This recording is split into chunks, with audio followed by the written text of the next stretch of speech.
it would seem that Unity attempted to learn a lesson. I don't really know what their plan is.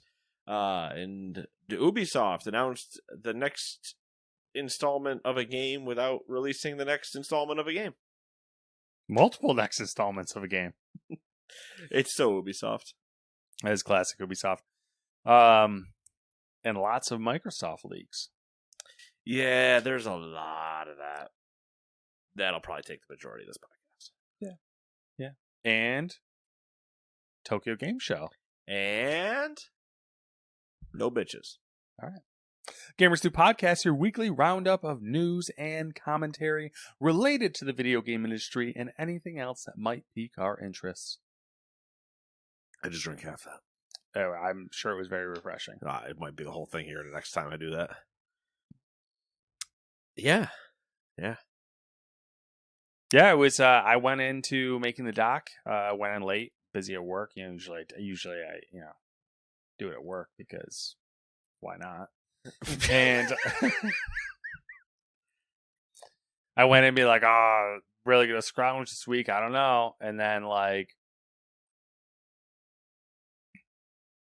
there was no. There's we have all this is going on. Yeah.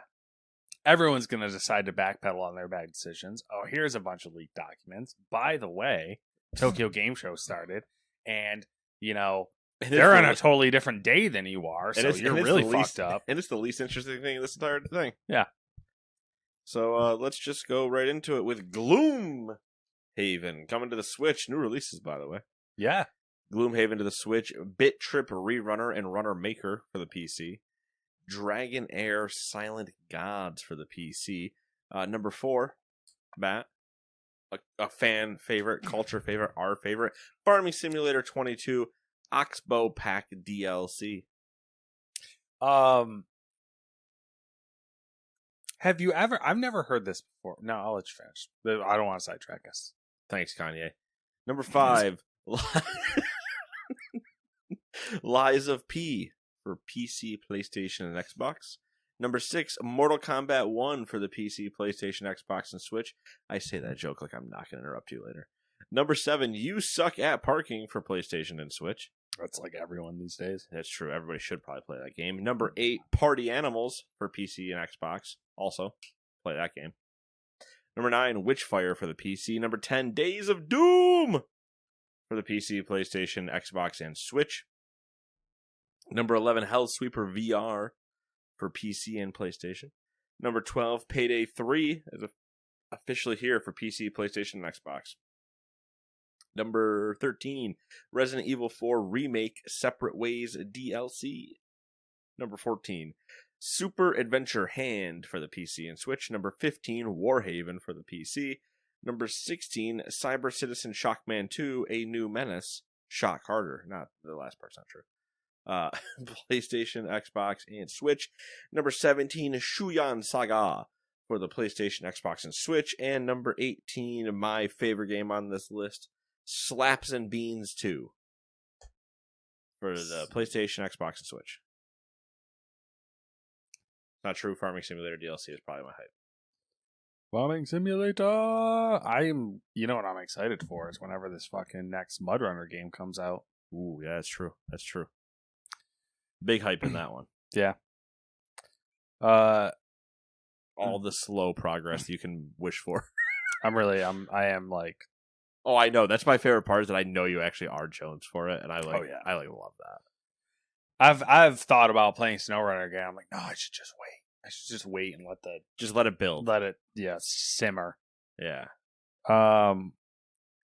The Oxbow edging for the new. Yeah, exactly. Edging. Yeah. Edging for some weird fucking for new driving physics game. Off-roading logistics simulator. The Oxbow pack, the Farming Simulator Oxbow pack,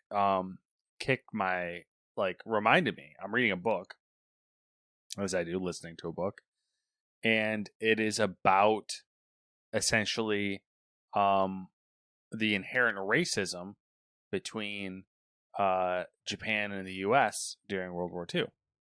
Okay. And I've never heard... Why wouldn't we involve a war in one of your books? Yeah.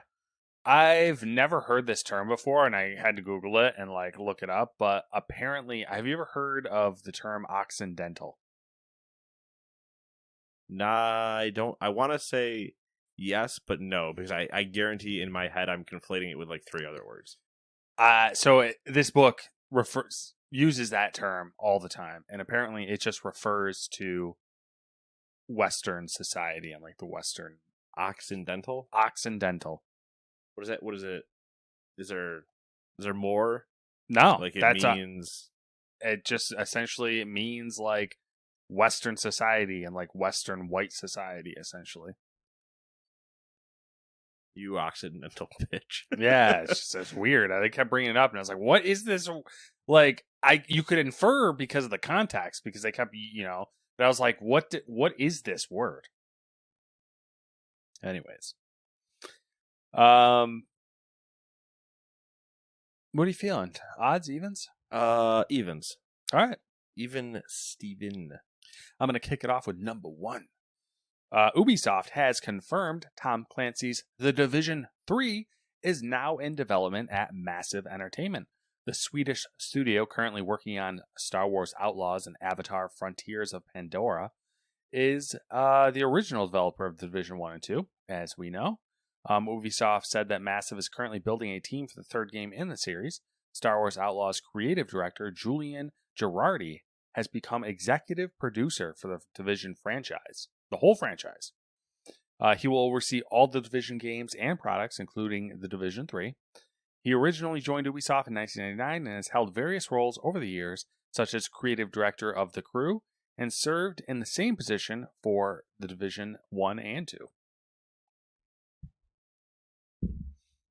I thought you just fucking needed that. the panic that went through me. I don't know if you could see that. I did. That I just happened to hit my mic stand, and I thought I smacked a child off a countertop. Like that's the reaction that went through my body. I'm like, oh god, no. Well, the angle you hit it at, I could very see it just like yeeting out of the hole. Oh, it's just true, like yeah. Yeah, out of these good old $15 mic stands. Couple things here that we alluded to at the beginning of the podcast. Interesting tactic to announce the game prior to Heartland coming out, and isn't there another one? The mobile one is Resurgence, but that's Okay. it's mobile. I don't count that in there. And Resurgence, which partially counts. And on top of that, add to the fact that Massive is also working on 2 games already. Yeah, that are pretty substantial games. Only very substantial. Yeah, like only 2 IPs that are some of the most profitable IPs in movie history. Yeah, it's so. My bigger concern was like, you guys haven't even released Heartland yet. Why are you talking about the Division 3? Like, I know it was just a typical press release of like, hey, he's taking the role, like yada yada. And Heartland's probably done as far as like influence that he would have. Mm-hmm. And the other 2, frankly, probably are too. That's probably the next, like the first thing that he would actually tackle from start to finish. But I'm just confused as to what the benefit was from them announcing even acknowledging that it exists. Yeah, there's only 2 things I can think of. Shareholders. Next 2 years. And like they know of a leak or something like that was going to happen, or they don't want to deal with. Right. And when I say next 2 years, I mean like they're planning on it being out in the next 2 years. They think that they're going to be able to officially announce it at E3 next year. They'll be able to build a mainline Division game in 2 years. I said what I said. I don't agree with them. I want to be clear about this. This isn't my prediction. I'm just telling you what our French compatriots think. We shall make it Ubisoft. The French are such an interesting people because they do so much. like that. Fucking Massive's even French. It's Ubisoft. So now it's just the French. Now we've not even just like clearly when we clearly stated that Massive is a Swedish studio. They're a Swedish studio. It's Ubisoft. It's French, and then now we've taken it from not related and barely related to the French people. The entire country. Well, they're just interesting. People. On one hand, they gave us, they gave us our country. They said, "Hey, we like what you're doing over there. Here's a navy. Here's a navy you can borrow. Here's General Lafayette he'll help you. Here's this copper statue. Exactly. Here's this giant symbol of your whatever." And they also showed us how to use a guillotine. And they also gave us baguettes. And they gave us all these things. And then they said, "Hey, why don't we give you this pile of shit called Ubisoft as well?" I just want to be clear of the amount of things you just listed. The pastry you chose. What, the baguette? It was a baguette. It's not even a pastry. There's a reason for that. I watched a YouTube video today of the Australian guys, Mighty Car Mods, and they were using the baguette. They had stuck a lapel mic into the tip of the baguette, and they were using it to interview people. Oh, okay, fair enough. Yeah, they were at Le Mans. So you could have gone croissants. Yeah, I like croissants a lot, but macarons. They're greasy, and they're kind of difficult to eat gracefully because they shed. Depends. I think it depends on the croissant. Yeah, I mean, that's probably true. If you get one that's more dry, then it definitely disintegrates. Yeah. Because it's crunchy and it goes away. But if you get a soft one... And a lot of their pastries bother me because, like, the good stuff... Like, the fucking... What's the pastry? I think you might have said it. The one with... Eclair. It's like a pastry material, like a croissant, but then there's, like, a single little strip of chocolate in the center. And I'm like, why do you even put that in there? So that could still be a croissant. They have... Or do you mean... The one that I said... The other one I said was beignet. Yeah, but that's more of like a powdered thing, I believe. Yep. This is it's got a name, but its structure is very much croissant-like. There's also eclairs, which are custard inside. Yeah, I got a hot take for you. I'm not a fan of pastries in general.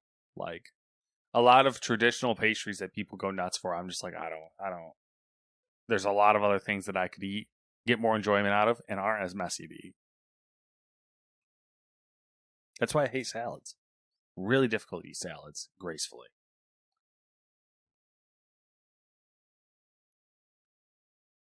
Okay. I see how you got there. But you just went from pastries to salads and said, and that's why I can't eat them. And I had to wait for the shoe to drop because I was like, what does he need? You don't want to spend any time in this mind, man. I've spent enough. That's why I was more confused because it wasn't even a fucking right turn. It was you jumped a gap. All right, let's get back. Let's get back on topic. What was the topic? The French. What do you think? Do you think Division 3 is going to be? Is there any hard wants you want? Division 1. Okay. I know that sounds like more Division 1, less Division 2. Right. Scale it back. Like you don't need to do all this ridiculous. You made it almost at least for somebody that loved the seasonal aspect of Division of like get in, play a season. It was simple to figure out what you wanted to do for guns and like didn't or like even just the farm for that week of get in, do your one challenge mode, do these that reset daily, yada yada. And then I get in on 2 is way too complicated. And I'm like, I don't even know what to do anymore. It is not pick it up friendly. It is very convoluted in how they did systems, and it annoys me. Anyway, shall we talk about number 2? Yeah. I mean, if you say no, I don't know what to do. Nah, we shouldn't. The UK's Competition and Markets Authority has taken a significant step forward in approving Microsoft's proposed acquisition of Activision Blizzard and aims to make a financial decision by October 6th. The regulator, which blocked the deal earlier this year, announced this morning that it believes the modified transaction Microsoft submitted last month addresses most of its concerns over whether the deal would harm competition, specifically in the cloud gaming space. Microsoft has proposed divesting the cloud gaming rights for all current Activision Blizzard titles, plus any released in the next 15 years to Ubisoft. The CMA said this sales of the cloud gaming rights will, quote, establish Ubisoft as a key supplier of content to cloud gaming services, replicating the role that Activision would have played in the market as an independent player, end quote. Couple other little things here. A collection of indie game makers are in favor of Microsoft's $69 billion purchase of Activision Blizzard. The developer cohort includes Curve Games, Finji, I Am 8-Bit, and Strange Scaffold. And psych! As of today, the CMA has provisionally approved the deal. Microsoft and the CMA are working out some limited residual concerns. We're so close. I feel pretty good when I don't flub an article. Yeah, that was good. I noticed halfway through, I'm like, I've been moving and I haven't fucked up yet. Yeah, don't do it. Because the moment I acknowledged it, I got worried. Yeah. Yeah, because the next thing I think of, I'm going to say, yeah. But yeah, so, all right. Hey, we're making progress. Not the most important Microsoft thing to come out of this week. No. A lot of Microsoft stuff in here, sprinkled in. Ooh, a little bit of Microsoft here. Ooh, a little bit of, Microsoft. Ooh, piece of candy. There's times where I do, piece of candy, and nobody, like, even reacts in the same way, and I'm like, I fucking miss Matt, man. They'll learn someday. No, they won't. I don't have time to teach these kids. These damn kids. How do I reach these kids? Get off my lawn. Me, quite literally. Number 3, Glenn Schofield is leaving Striking Distance Studios to, quote, pursue new opportunities, end quote. As reported by Bloomberg, Schofield left the studio voluntarily alongside Chief Operating Officer Stacy Hirata and Chief Financial Officer Johnny Su. Chief Development Officer Steve Papautis has been appointed as the new CEO. Papautis? It's a weird one.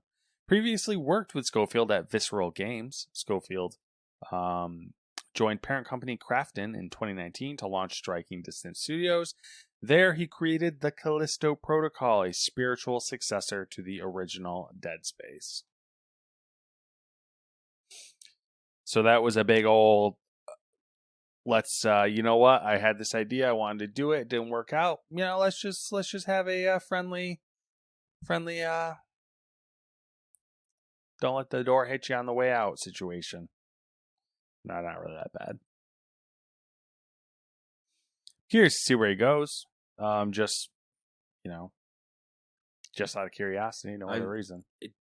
That's basically what I'm kind of at, is the curious angle, because Callisto clearly flopped.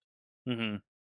And it was terrible for them to have Dead Space come out right after. Yep. And do better. So... Yep.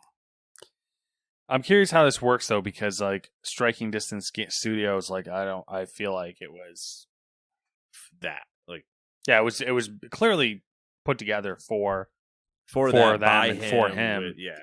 And, like, is this a situation? The thing is, though, they put out the game technically was fine. I think, right? Like, from a non-buggy perspective? Yeah, just as a game. Yeah. So maybe they keep it. Maybe they keep the studio, and like, clearly he put together a studio that can build a game. Yes, they can. They can build a game. I think they ran into a couple glaring issues in, like, game design. Yeah. Of how, like, combat worked and other systems they put in. Their issues were creative design. Yeah. And then they made the other problem of, like, focusing on having famous people as the actors. Yeah. Which does not make me want to play your game. Yeah. Even though, what's her name is very attractive. The Asian woman? Yeah. Oh, it's gonna bug me. I don't remember her name. I don't remember either, but she really got me going when she ripped a dude in half in The Boys. Yeah. Oh, what the hell's her name? Not Kira. Ah, it's gonna bug me. Anyway. Yeah. Got me going. I'm sure. She ripped that dude. Oh, it's such a good sentence. I was like, yeah, do that to my dick. Jesus Christ. I'm right, sure. Number 4. I'm sure when we find out where Schofield goes, it'll pop up as a Ubisoft short thing. Massive You gonna defer to learn to speak Swedish. Swedish.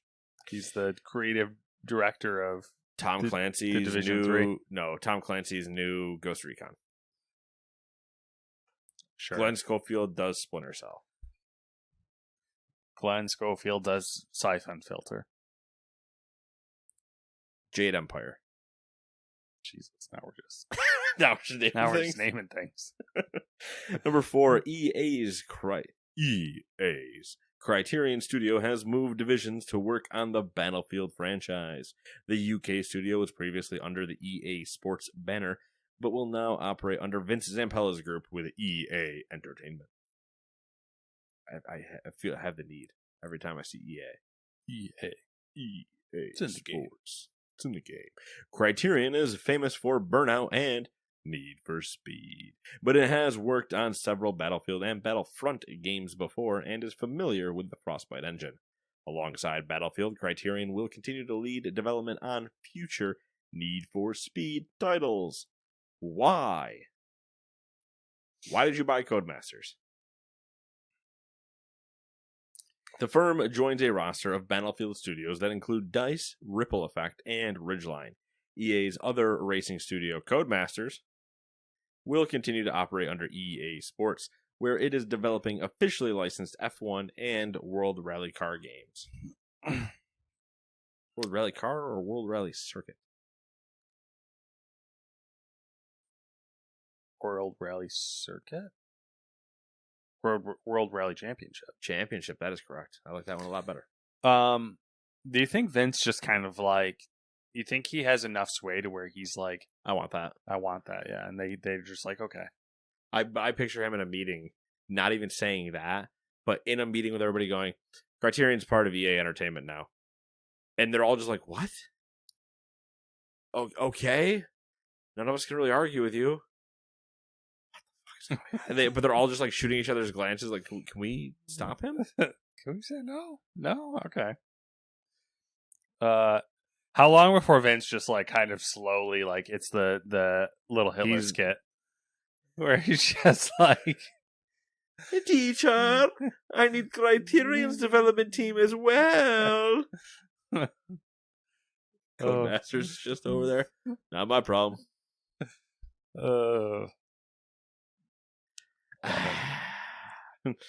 Now it's my problem. Classic. Oh, it's been a while since I watched that. Oh, now we're into some long stuff. Pulaski? Why'd I do this to myself? Such a scamp. It's so good. It's a work of art. It really is. All right. It's up there with their Star Wars stuff. They're both just so good. We're into a long one now. Did you order a new Death Star on that torso light right here? The skit with the space slugs or whatever the fuck, the space worms. That one, I don't know what it is, but it fucking kills me. Where they like pops out after the Millennium Falcon flies away, and he's like, "Do you want to get Chinese?" Like, I fucking lose it. Oh man. Earlier this week, a collection of documents leaked, which were intended as exhibits in Microsoft's court battle against the Federal Trade Commission. Well, Xbox boss Phil Spencer has since emphasized that the information contained is outdated, with conversations and documents spread across 2020 to 2022.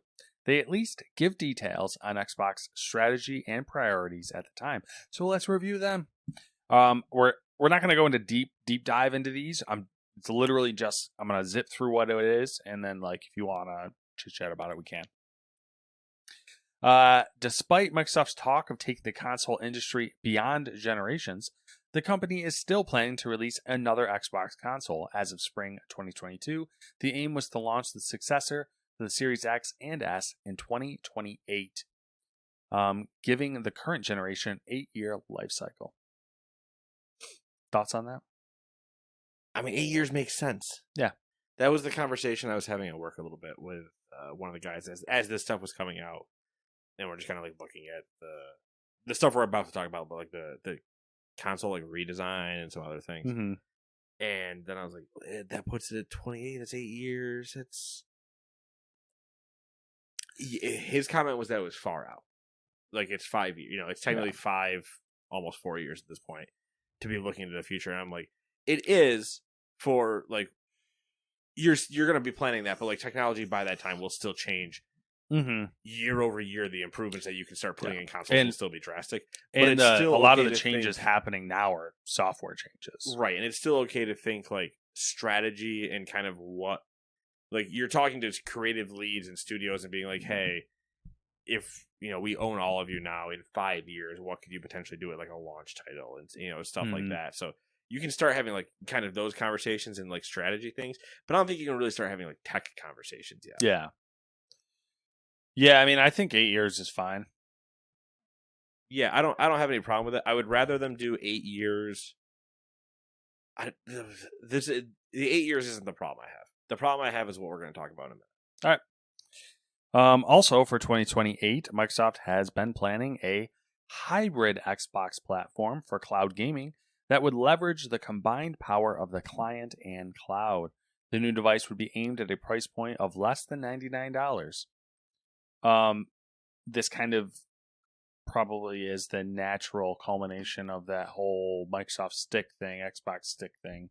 Yeah, it's eventually got to come out. Yeah. There's no way. I think it also comes out before 28. Yeah. I think I'll say this. I think a version of it comes out before 28. Then I think the improved version comes out in 28. Yeah. Like the old what was the Google Kick was the Stadia, and then the Chromecast like Pro. Yeah. One of those type of things. Because they already have the whole thing where like you can just play it on a Samsung TV. Yeah. You get the Xbox app on a Samsung TV. It's like, okay, so how about I just get a dongle and do the same thing? Well, maybe that's the plan. Maybe they slowly roll it out to devices that they can, and then kind of get people acclimated to it, type of thing, and then drop like a more premium When device. does the Xbox app end up on Netflix? Ooh, I don't know. That's tough. That's like a weird power play because of what Netflix is already trying to do. Yeah. Although we kind of get into that in a little bit as well. Alrighty. In the meantime, another document revealed plans for a mid-generation hardware refresh. The Xbox Series X upgrade, codenamed Brooklyn, would be a cylindrical console with 2 terabytes of storage and no disk drive. It was slated to launch in October 2024 for $499. Do you want me to do the Series S as well? Yep. The Xbox Series S refresh, codenamed Elwood, would have the same form factor and 1 terabyte of storage. The planned launch date was August 2024 with a price tag of $299. So, I'll do the next one too because it's relevant. Both consoles would feature faster Wi-Fi, reduced power, and come bundled with a refreshed controller that features haptic feedback and a swappable rechargeable battery. This gamepad is said to arrive in May of 2024, although there is no word on price tag. Yeah. Okay, so there's also talk about that gamepad having lift, gyro stuff. No, like the power on from like when you pick it up.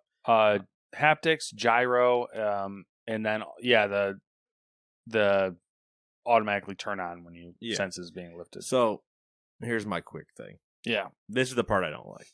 Same.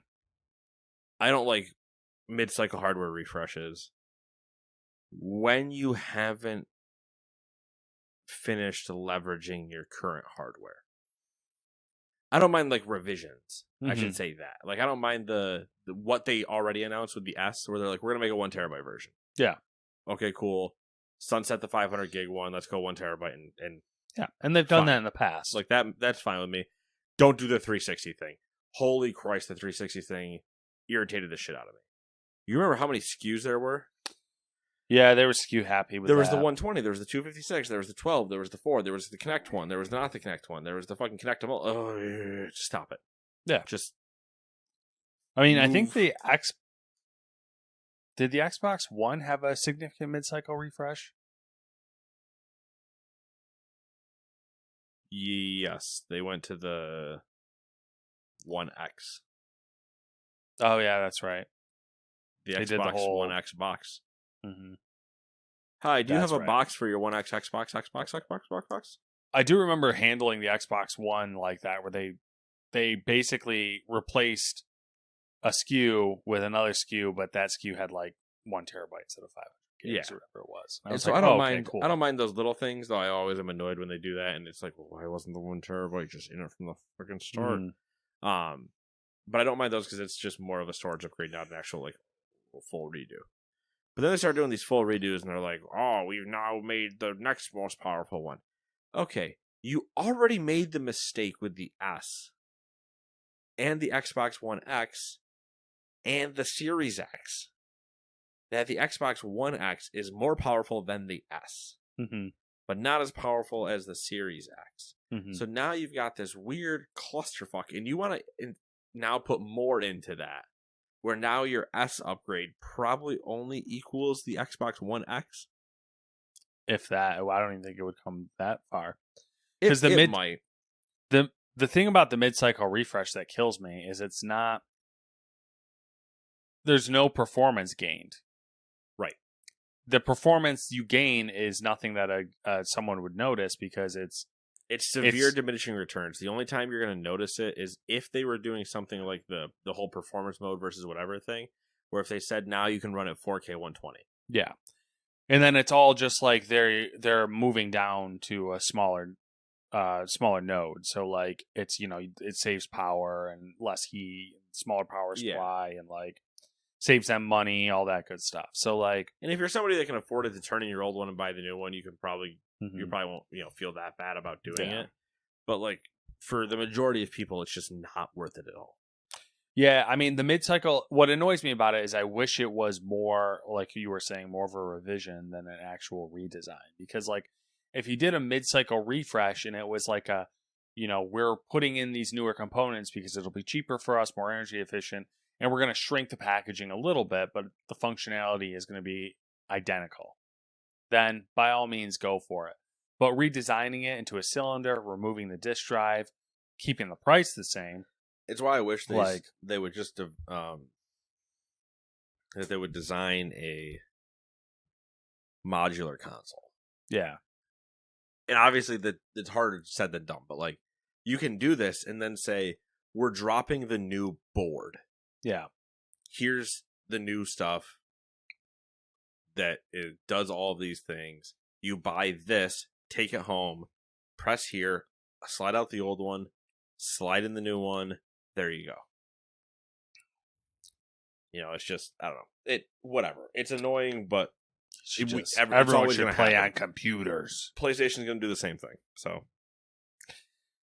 all right. and I'm also annoyed that it's Elwood as one word, not two. Okay. Legally Blonde. Never seen it. Is she Elle Woods or Elwood? Elle Woods, I think.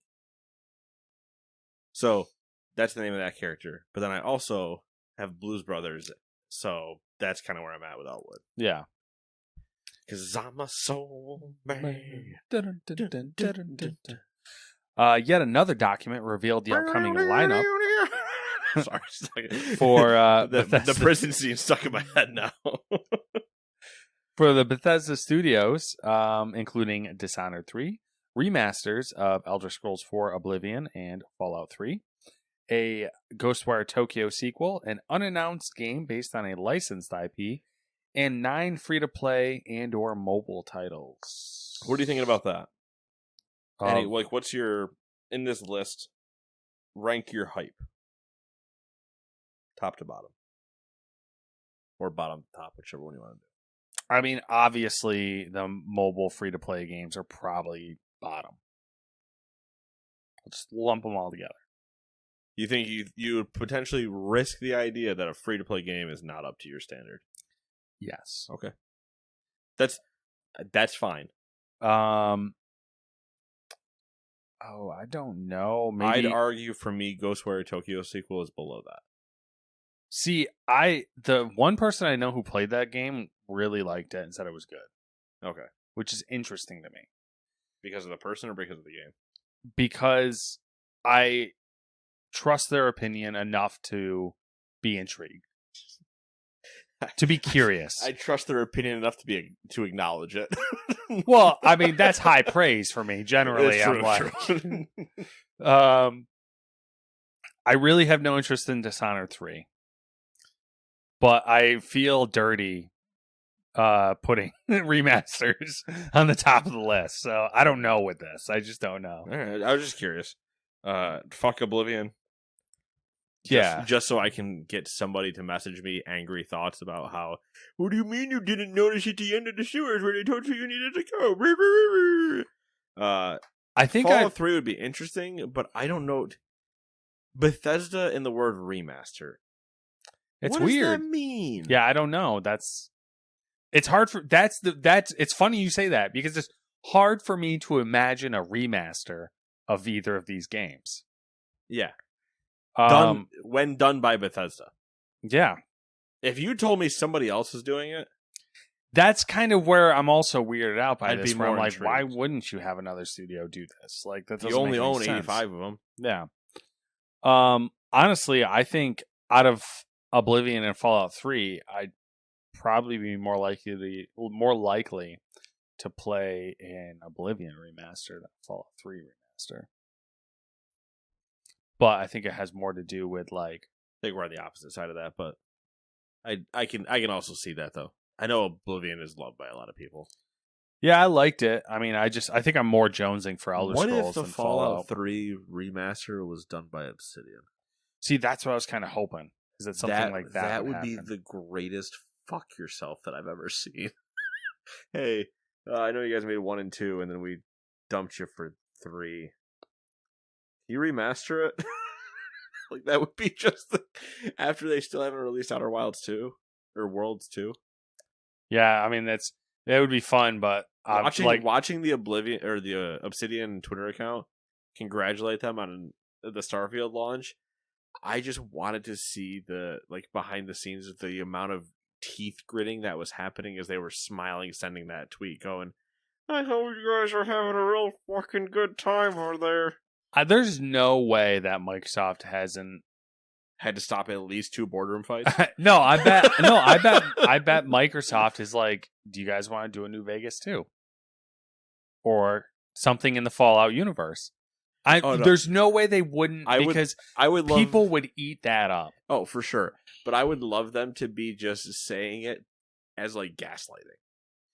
Just leading them along. In a boardroom meeting of Bethesda like mouthing off and them just looking over to Obsidian and going, do you guys want to like remaster New Vegas?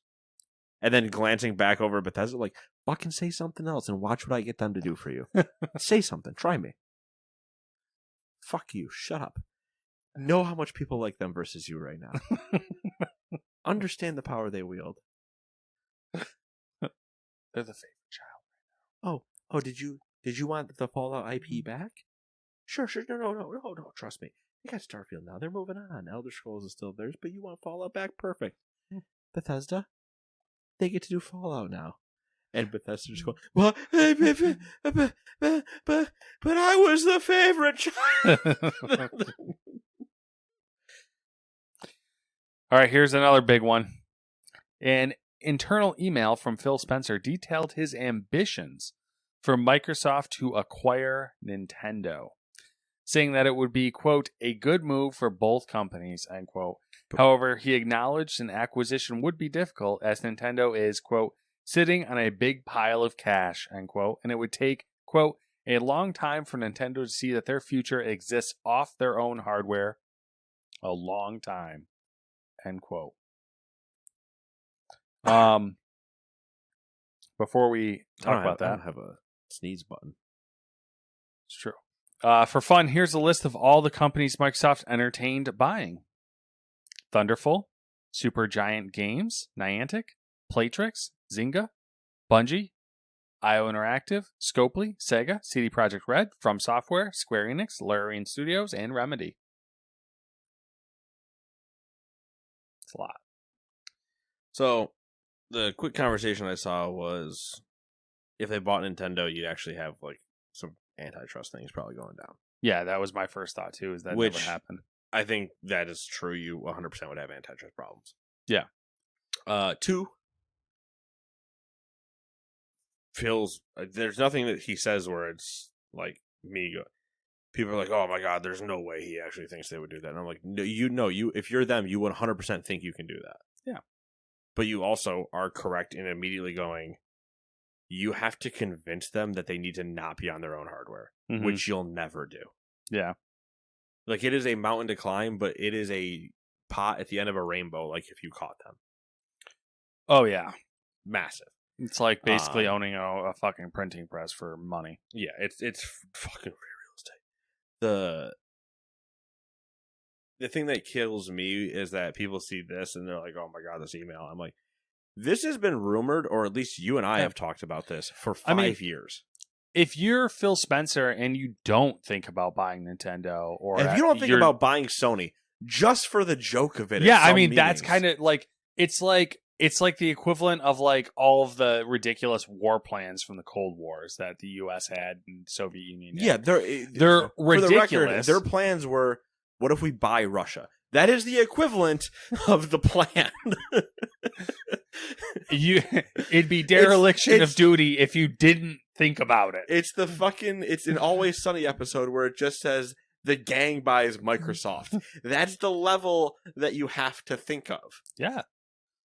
That's where you get these wild things like, oh my god, Microsoft's buying Activision Blizzard. How the fuck that There's happened? no way they had nuke weaponized duck models, and you're like, but what if they did? And that's Exactly. where we end up.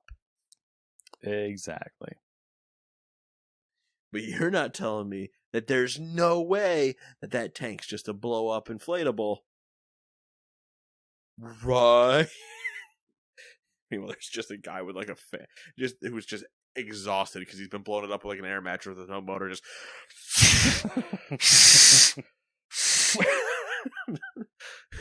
3 passed out corpses next to him because he's the 4th one left. Motherland. But yeah, it's just like you would think of that. Yeah. It makes sense. Mhm. It would 100% cause an antitrust problem, and you would not be able to complete the purchase. You'd have to have Nintendo like collapse yeah. for you to be not antitrust in order to take it. Mhm. And it's not the first time this has come up. You and I specifically have talked about, well, what if they just bought Nintendo? Whether that was out of our ass or not. Clearly, Phil listens to the show. Obviously. We have all the good ideas. Yeah. Phil, I miss you, buddy. We got to catch up sometime. All right. One internal email exchange from May 2022 saw Spencer and Microsoft's VP of Gaming Business Development, Sarah Bond. Bond. Yep. Sarah Bond? Sarah Bond. She takes martinis stirred, Shaken. not shaken. So different. Discussing how much it would cost to bring AAA titles to Xbox Game Pass.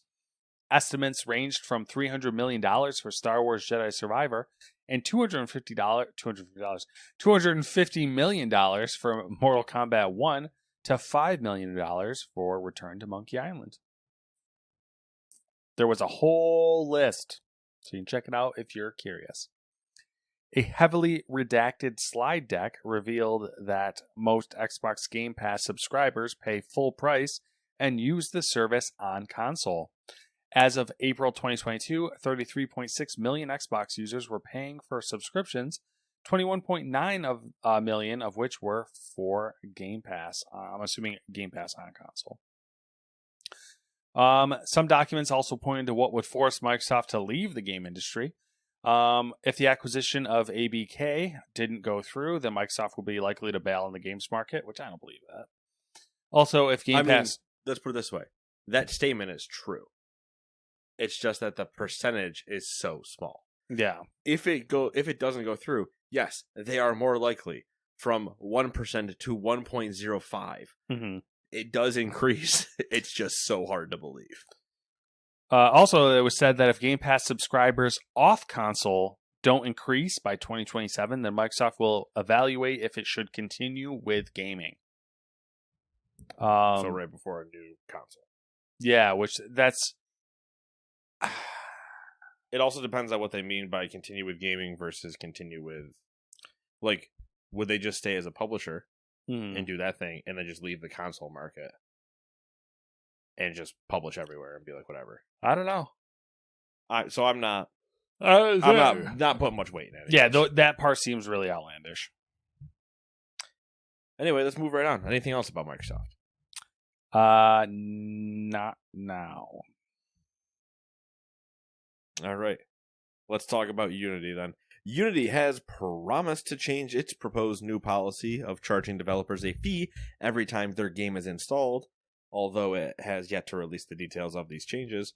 I believe it did technically kind of today. Yeah, it's at the bottom. Okay, in an apology post on Twitter, the company once again, the company once again acknowledged the ongoing backlash from developers. Quote, "We have heard you. We apologize for the confusion and angst the runtime fee policy we announced on Tuesday caused. We are listening, talking to our team members, community, customers, and partners, and will be making changes to the policy. We will share an update in a couple of days. Thank you for your honest and critical feedback." End quote.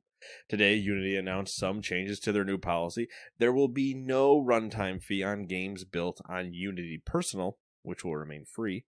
They will also be increasing the financial threshold of Unity Personal from $100,000 to $200,000, and will remove the requirement to use the Made with Unity splash screen at the beginning of the game.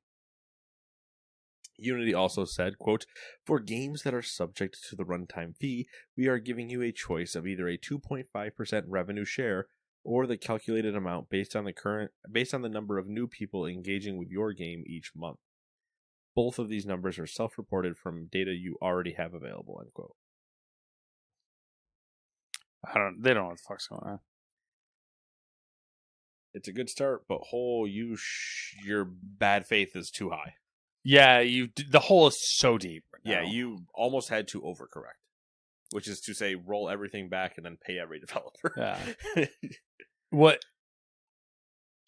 I don't know. Who thought this was a good idea when, like, Epic with Unreal Engine is kind of killing it right now? Yep.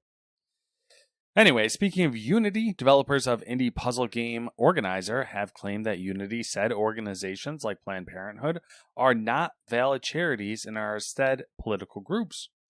Unity has said that the runtime fee will not apply to charity games.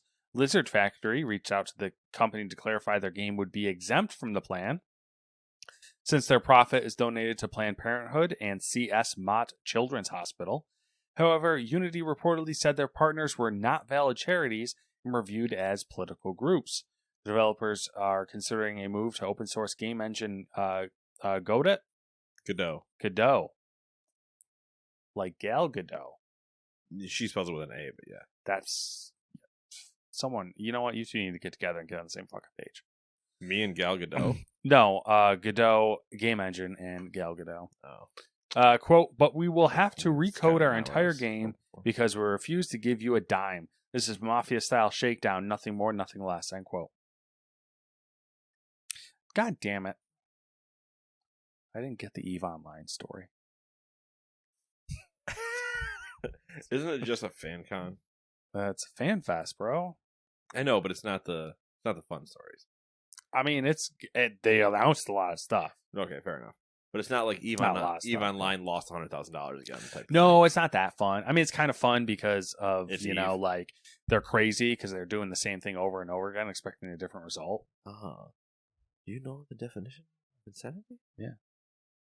As I say with my giant Bowie knife and sweet mohawk, my name is Voss. Prepare to die. I kidnapped your friends. Prepare to die. So this is a weird crossover. Princess Bride and Far Cry. Number 8, apparently EVE Online is having a fan fest in Iceland on the same weekend as Tokyo Game Show. Which do you think gets more attention? Formula 1 race. Then that technically, yes, more than both of those. The next expansion for the 20-year-old space sandbox MMO is called Havoc, and it's focused on new factional gameplay for players who align with the chaotic and criminal element of New Eden. How about a mobile game? EVE Galaxy Conquest is a multiplayer 4x strategy game that puts you in command of your own outpost and an entire fleet. In typical 4x fashion, 4x fashion, I'm going to say, instead of times, 4x fashion, a foray into a contested star sector will begin with a humble stronghold surrounded by unexplored space, which can be captured, exploited for resources, and fought over. Galaxy Conquest is PvP-centric, with the ability to form alliances with and backstab other players to reach the center of the map and take on a difficult final challenge. This will involve exploring, mining resources, building and upgrading fleets, and navigating player-driven politics in a similar vein to the MMO. How about another stab at an EVE Online integrated first-person shooter? EVE Vanguard is an Unreal Engine 5 sandbox multiplayer FPS module for EVE Online. And if that wasn't enough adjectives, here's the rest. Some of you might remember Dust 514. EVE Vanguard is different in several ways, though. Firstly, good word, it's being labeled an EVE Online module and will be free for Omega subscribers. Didn't know EVE Online has a subscription service. I didn't know they had them called Omegas. It's currently unclear whether the game can be purchased or accessed without the Omega subscription to EVE Online. Still. Secondly, it's specifically targeting the PC platform. Players take on the role of the Vanguard, described by CCP as a new generation of war clones fighting for their survival and the liberation of their consciousness. It's kind of weird. The game will impact EVE Online right away through a mechanic called Frontline Corruption. More interoperability is due to be introduced over time. That's a weird word. EVE Online still kicking. I don't like that. I don't like it either. It doesn't flow.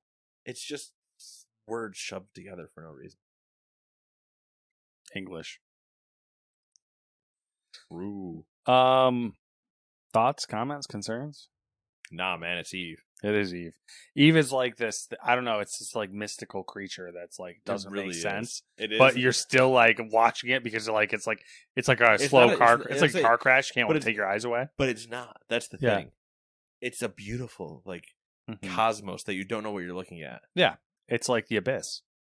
Yeah, and if you stare long enough into it, they'll stare back at you. That is EVE. Yeah, EVE is the abyss. That's wild. All right, Tokyo Game Show is happening this week. Some of the showcases have already happened. Let's recap. We're gonna kick it off with the good old Xbox Digital Showcase. So here's everything that was revealed at it. 2 Ori characters are coming to Party Animals next Monday.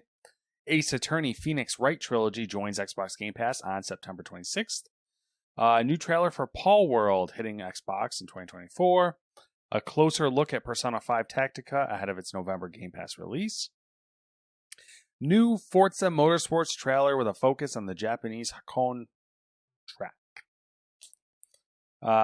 Octopath Traveler 2 is coming to Xbox in early 2024. Althea, The Wrath of a Fairy, is a fantasy adventure game coming soon to Xbox. Another trailer for Minkyo's Night Market, which is coming to Game Pass in October. A closer look at Persona 3 Reload ahead of its 2024 Game Pass release. Fallout 76 Atlantic City's first update arrives December 5th. I can't believe they're still updating that game. Kind of interesting. We got a new trailer for Wo Long Fallen Dynasty's next DLC, which is launching September 27th. That's next week. That's Wednesday.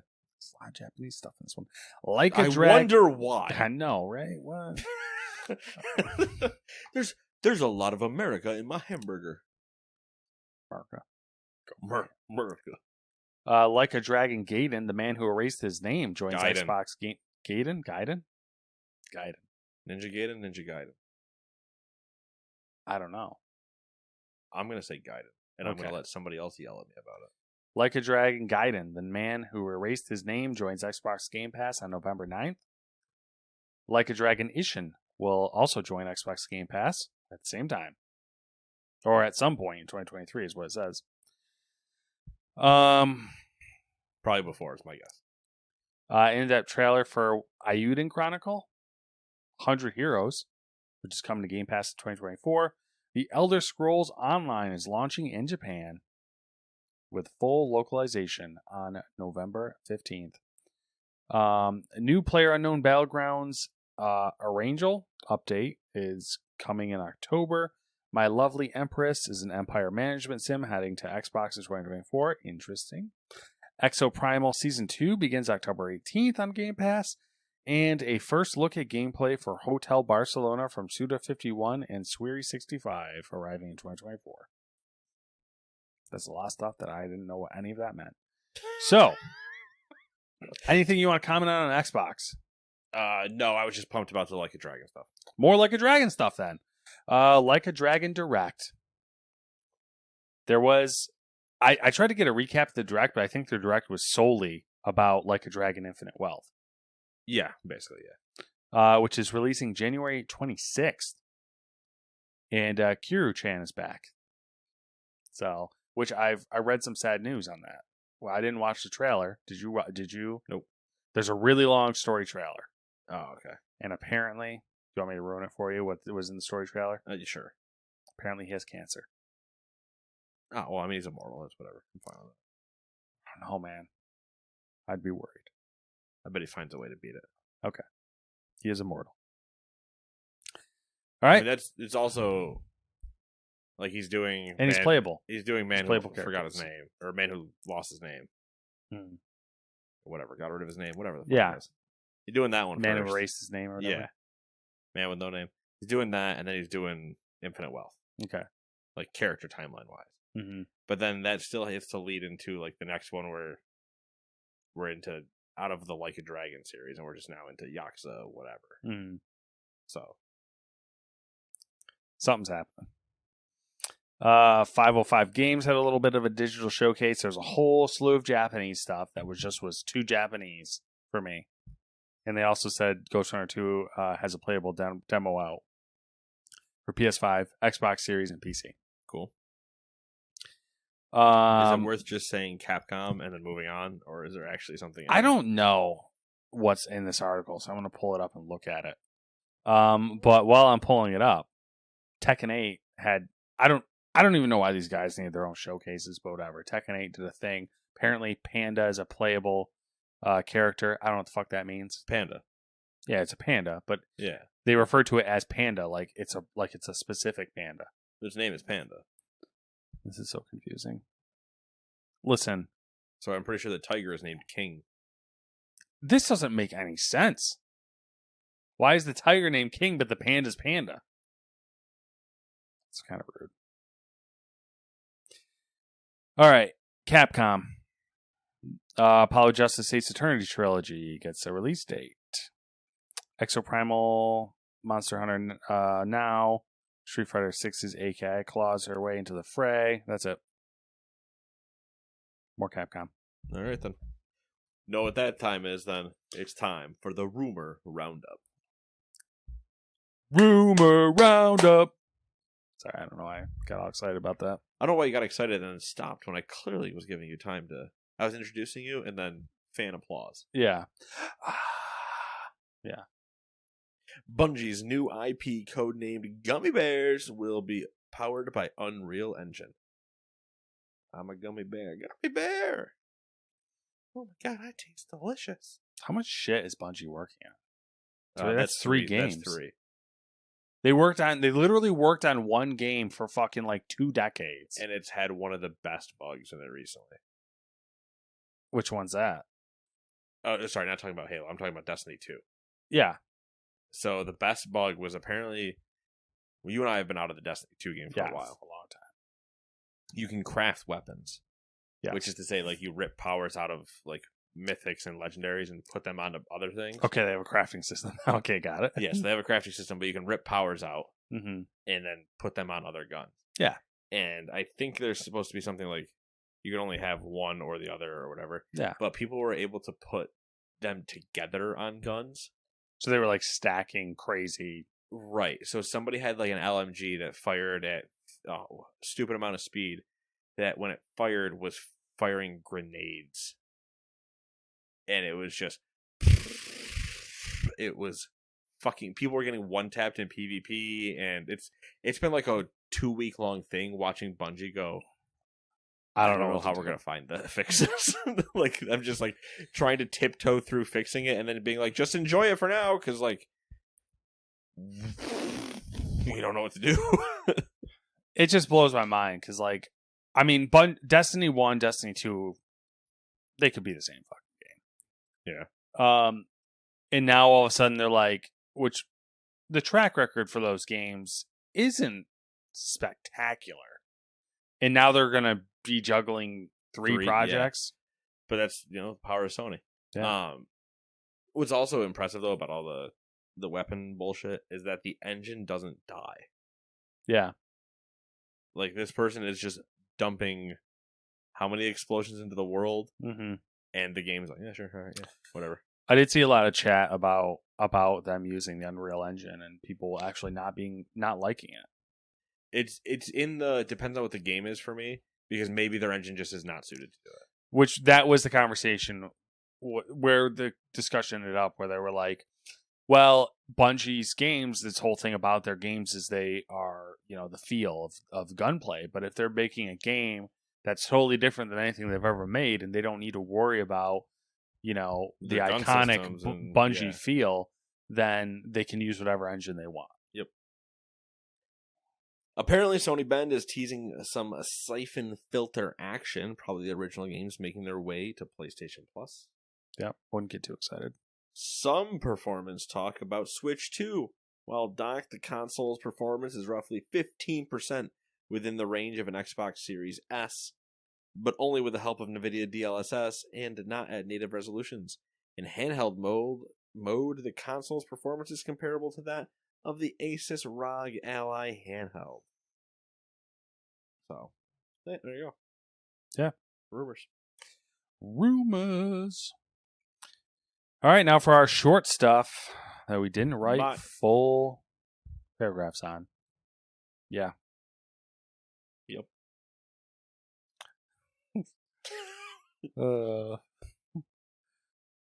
Ubisoft is the latest publisher trying to bring its developers back to the office. This week marked the beginning of a requirement for Ubisoft Montreal employees to work on site at least 2 days each week. Oh, you must bring one baguette each. It's gotten real bad the past couple of weeks with the work at office shit.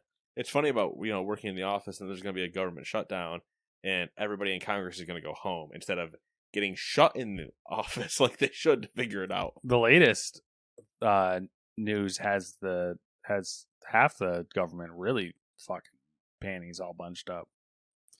Because the Pentagon exempted Ukraine funding from the shutdown. Interesting. So it will continue on. And so naturally, half the government was like, And also the other half was going, And then they were all going home and fucking lighting their cigars with their fucking $1 million bills. No, they were smoking their $1 million bills, lighting it with a cigar. Semiconductor company ARM has successfully debuted on the NASDAQ Fund Network. The stock has been offered at $51 for its IPO, but ended its first day of trading at $63.59. ARM went public. Crystal Dynamics has laid off 10 people, making it the latest Embracer-owned studio to downsize since its parent began restructuring. Another Embracer studio... Never mind. Go ahead. Never mind. That's I was going to say, did your parents ever restructure? They did. I don't know what that actually means. Another Embracer studio saw layoffs. Canadian-based developer Beamdog has laid off 26 staff. That's a great studio name. Pretty good name. I would love... Dude, can you imagine having like a Beamdog ID badge? That you badge it, like, I kind of want to see what their logo is. It better be like Neon Cat. Yeah, that's what I'm thinking as well.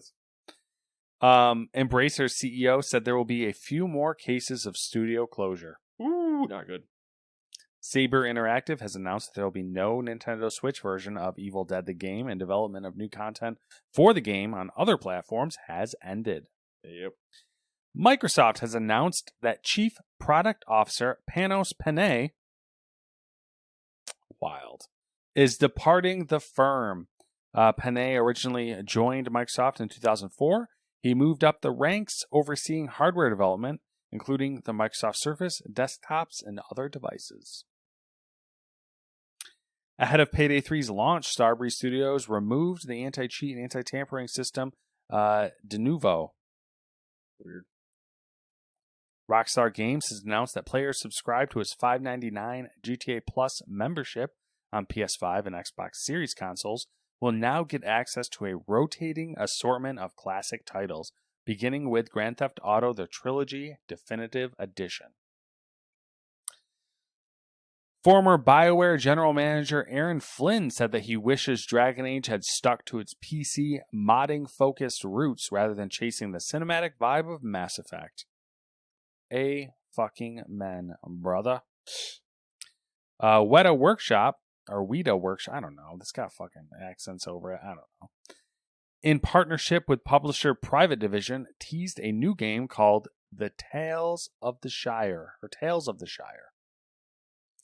There was a short teaser. It showed literally nothing. People are hyping it up, saying that it's Lord of the Rings meets Animal Crossing. And I don't know where they're getting any of this from.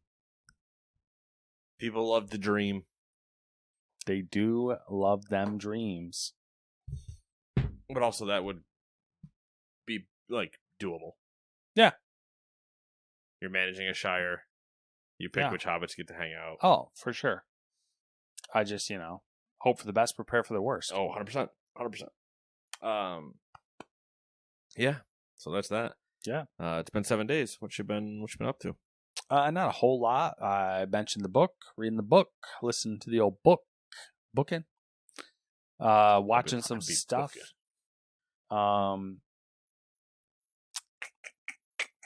Watching Ahsoka, doing the old Star Wars thing. We're in a different galaxy now. We're in a whole different galaxy. Yeah, I saw they ventured outside the galaxy, and I saw the Disney Plus prices are getting raised. Are they really? Yeah. Well, looks like I'm not watching Ahsoka anymore. I believe from $80 a year to $140. Holy dude, if that's legit, I saw that from McCaffrey, so I'm out. I didn't look, but I believe that's true. So now it would be back down to I'm doing it for a month. At the end of the show's run, binge the show, done. Yeah. That's really about it. Haven't had a chance to play any Starfield at all. Can't have, consistent life in that way.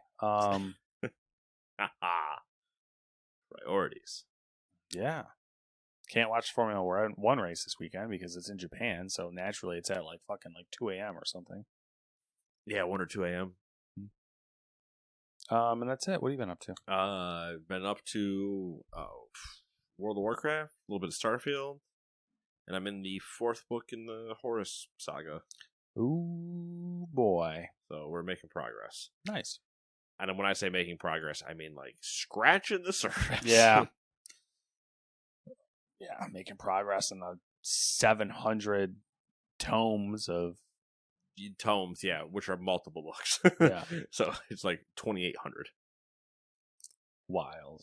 Just wild. This is the first time that I'm hearing of a different... So book 1 through 3, you follow the same, roughly, characters the entire time. Okay.